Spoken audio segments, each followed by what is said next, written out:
नमस्कार दोस्तों, स्वागत है आपका डी पॉइंट अकेडमी पे। मैं शुभ पांडे एक बार फिर से आपका स्वागत करता हूं आज की इस वीडियो में। बिहार के लोग चाहे देश दुनिया या विदेश में कहीं भी रह रहे हो, या जो लोग बिहार की उन्नति में एक तरह से समर्पण रखते हैं या चाहते हैं बिहार भी एक स्ट्रीम लाइन में आए, जैसा कि मैं खुद यूपी ईस्ट से आता हूं और कई सारे बिहार के दोस्त हैं मेरे, और बिहारी कल्चर, सॉन्ग्स, भोजपुरी बोलना, यह सब बहुत कुछ है जो मुझे बिहार से जोड़ता है।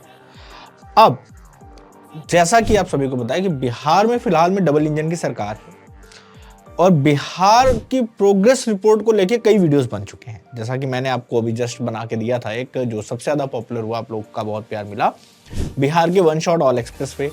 इसके बाद हमने बिहार की 21,000 करोड़ की परियोजनाओं के बारे में बात की, मखाना बोर्ड के बारे में वीडियोस बनाई, फिर बिहार के पटना शहर में क्या चल रहा है उसके बारे में बताया, 10 अलग परियोजनाओं के बारे में बताया, नमामि गंगे परियोजनाओं के बारे में बताया। और खास बात क्या रही कि आप सभी लोगों ने उन सभी वीडियोस को बहुत प्यार दिया है और फिर उन्हीं में आप लोगों ने कमेंट भी किए हैं। तो आपके जो कमेंट्स रहे हैं उन कमेंट्स के बेसिस पे आज ये मैं वीडियो लेके आया हूं। जैसे किसी भाई का कमेंट था कि एग्जैक्टली ग्राउंड लेवल पे कौन सी परियोजनाएं स्टार्ट हो गई उसको बताएं। एक भाई का कमेंट है कि आईटी सेंटर को लेके, तो मैं बता दूं आईटी सेंटर के रिगार्डिंग हमारी रिसर्च जारी है, उतनी बहुत ठोस इन्फॉर्मेशन नहीं मिल पाई है। इसके अलावा जो आपका क्रिकेट स्टेडियम है राजगिरी में, जो परिसर बन रहा है, उस पे भी वीडियोस लेके आए, उसको आप लोगों ने बहुत प्यार दिया, तो उस सभी के लिए आप लोगों का हाथ जोड़ के धन्यवाद।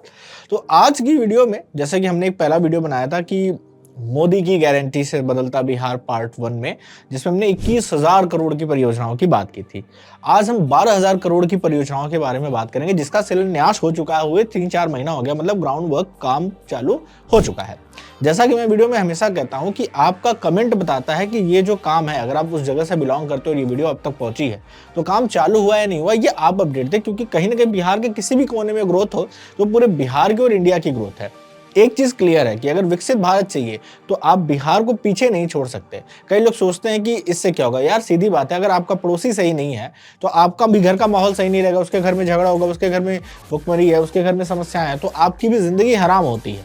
आप इसी हिसाब से अगर कोई एक स्टेट कहे कि बिहार से हमें कोई लेना देना नहीं इंडिया का, तो एक गलत स्टेटमेंट है। आपके घर में कोई भी एक वीक कड़ी है तो बाद में जाके वीक होनी है, और मुझे नहीं लगता कि अगले आने वाले 5-10 सालों में हम बिहार को एक बीमारू स्टेट कहेंगे। देखिएगा, मैं ही एक वीडियो बनाऊंगा कि how the Bihar has changed it's destiny from बीमारी स्टेट टू डेवलप स्टेट। जैसे मैंने यूपी के लिए बनाया, मध्य प्रदेश के लिए बनाया, उड़ीसा के लिए बनाया, लेकिन अभी बिहार उस स्टेज पे नहीं है।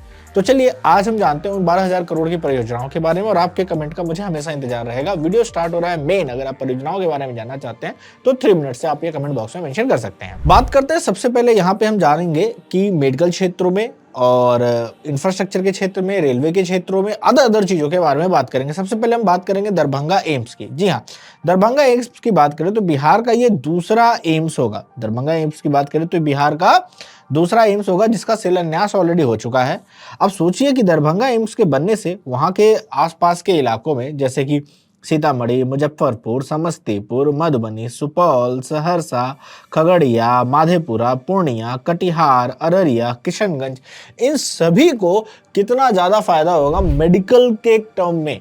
क्योंकि उनको देखता हूँ मैं कि गोरखपुर काफ़ी लोग आते हैं, गोरखपुर एम्स इधर, इस तरह के बिहार के साइड के लोग, गोरखपुर में काफ़ी गाड़ियाँ बिहार के लोग की देखते रहती है इलाज के लिए, तो उसका रिलायंस कम होगा। इसी के साथ साथ ईस्ट यूपी के लोग, अब बिहार का भी एक ऑप्शन अल्टरनेटिव उनके पास खुल जाएगा, और साथ साथ वेस्ट बंगाल के लोगों को भी काफ़ी फायदा मिलेगा इस दरभंगा एम्स के बनने के बाद। अभी इसका शिलान्यास हुआ है, इसको बनने में समय लगता है, एम्स को बनने में।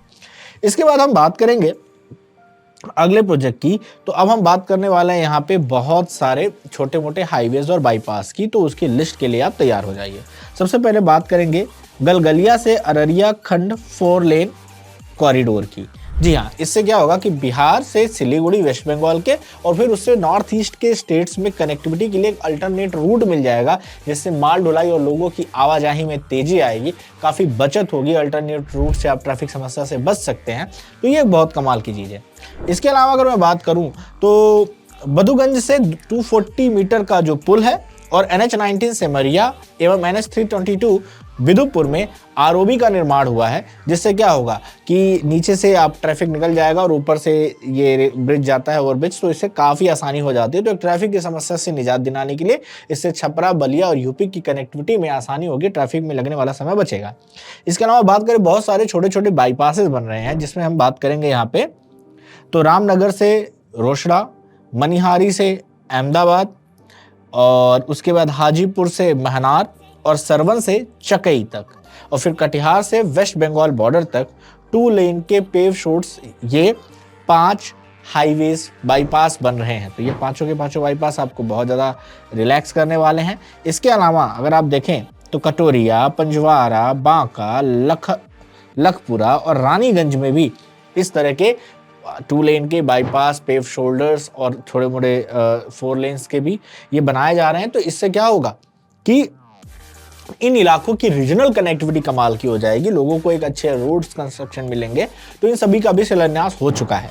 इसके बाद बात करेंगे पहाड़पुर से बोधगया दुमुहान तक 4 लेन चौड़ीकरण, मतलब ये पहले 2 लेन था, इसको 4 लेन का बनाया जा रहा है क्योंकि ट्रैफिक कंजेशन बढ़ रहा है। तो 4 लेन से एक और अच्छी कनेक्टिविटी होगी, आपकी स्पीड बढ़ सकती है और आपको पता ही है, तो आप इसके बारे में बेहतर जानते हैं।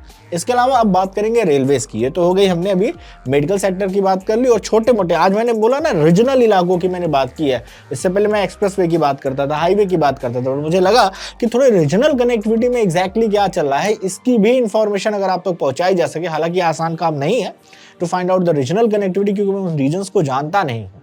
फिर भी इन छोटे छोटे प्रोजेक्ट्स के बहुत ज़्यादा डिटेल नहीं मिलती। तो अगर आप इसकी डीपीआर मांग रहे हैं, कॉस्ट मांग रहे हैं, मैप रूट मांग रहे हैं, तो फिर वो वीडियो बड़ी लंबी हो जाएगी, इतनी डिटेल निकालने में थोड़ा समय लगता है। तो फिलहाल के लिए आप इतना जाने, आगे हम इस पर और डिटेल लेके आएंगे। इसके बाद बात करते हैं रेलवे में। तो नव आमान परिवर्तित झंझारपुर लोकहा बाजार रेलखंड का उद्घाटन हुआ है। इसके अलावा नव दोहरीकृत हरिनगर भैरोगंज एवं कुमारबाग चनपटिया साठी रेल लाइन का भी एक निर्माण उद्घाटन हुआ था। कुरौता पतनेर मनकठा सरफेस ट्रायंगल का भी। इसके अलावा बख्तियारपुर फ्लाईओवर एवं दरभंगा बाईपास रेल लाइन। तो इस तरह से रेलवे में भी काफ़ी ज़्यादा सुधार हुआ है। इसी के साथ साथ देश भर में 18 रेलवे स्टेशन पे जन औषधि का उद्घाटन। जान लीजिए कि प्रधानमंत्री जो जन औषधि केंद्र है, इसका फायदा मैं खुद उठाता हूँ। मैं दिल्ली में रहता हूँ, यहाँ पर प्रधानमंत्री जन औषधि केंद्र है। तो जो शुगर की दवा पापा के लिए 220 के अराउंड की पड़ती है, वो मुझे 70 से 80 रुपए की पड़ती है। तो जैसे आपको सर दर्द है, गैस की समस्याएं लोगों को अक्सर होती है, शुगर है, जोड़ों में दर्द है, तो वो स्प्रे अगर किसी भी कंपनी का आप लेते हैं तो कुछ 200 के करीब का आता है, यहाँ पे 70-80 का मिल जाता है। तो मैं अभी जाऊंगा तो बंच में कम से कम शुगर की दवाएं और ऐसे लेके जाता हूँ। तो जो मेरे को बजट कभी 2000 का पड़ता था, वो मैं 600-700 में पूरे 6-6 महीने की दवाएं लेके चला जाता हूँ। तो इस जन औषधि केंद्र को जब ये रेलवे स्टेशन पे मिलेंगी, तो आप समझ सकते हैं कि यात्री किसी भी स्टेट के अगर उधर से गुजर रहे हैं तो वहां से परचेज कर सकते हैं, अच्छे खासे डिस्काउंट पे मिलती हैं और जेनरिक दवाएं होती हैं, जेन्युइन होती हैं। तो इसका फायदा आपको मिल सकेगा। क्या आपने इस तरह के स्टोर से कभी दवा ली है, तो उसके बारे में जरूर मेंशन करें, तो आप अपने फायदों को बता सकते हैं कि आपने किस तरह की दवाई ली और आपको क्या प्राइसिंग पड़ी, क्या इसके साइड इफेक्ट्स रहे, ताकि पीपल कैन नो कि एग्जैक्टली प्रधानमंत्री कि जो जन औषधि केंद्र वाली सुविधा है ये कितनी बेहतरीन है। मुझे इसके फायदे होते हैं, मैं आपकी राय जानना चाहता हूं। इसके बाद अगर हम बात करें तो बरौनी में रिफाइनरी में 300 KTPA क्षमता का बिटुमिन प्लांट का शिलान्यास किया गया, ताकि बिटुमिन की जो आयात है उसे कम किया जा सके, उसके इंपोर्ट को कम किया जा सके। तो इस प्लांट की क्षमता जब बढ़ाई जाएगी तो वर्कर्स बढ़ेंगे और ज़्यादा से ज़्यादा उत्पादन होगा वहाँ पे। इसके अलावा आपको देखने को मिलेगा कि गैस पाइपलाइन की हम बात करें तो नेचुरल गैस के काम को बढ़ावा देने के लिए दरभंगा, मधुबनी, सुपौल, सीतामढ़ी, शिवहर में सिटी गैस पाइपलाइन डिस्ट्रीब्यूशन का भी सेटअप किया गया। मतलब यहाँ पे गैस पाइपलाइन आपके पास आसानी से पहुँच सकेगी, तो वो सिलेंडर वाली झंझट खत्म हो जाएगी, आपको बस महीने का बिल भरना रहेगा। इसके अलावा आपको मैं बता दूं कि चिरौला, पौधू, बगहा, बिशनपुर स्पेस सोमनगर बाईपास भी बनाया जाएगा। तो ये थी कुल 12,000 करोड़ की परियोजनाओं की एक झलक, जिसमें यहाँ पे कुछ विजुअल्स के साथ, कुछ डिस्कशन के साथ हमने यहाँ पे देखा। आपको ये जानकारी कैसे लगी, हमारे चैनल की वीडियो बिहार के रिलेटेड जो बनती हैं उस पर आपको इन्फॉर्मेशन कैसे लगती है, इसके बारे में कमेंट बॉक्स में जरूर मेंशन करें। आपका कमेंट्स हमारे सर आंखों पे। आज की वीडियो में इतना ही, मिलते हैं किसी नेक्स्ट वीडियो में, तब तक के लिए हंसते रहिए, मुस्कुराते रहिए। जय हिंद, जय भारत।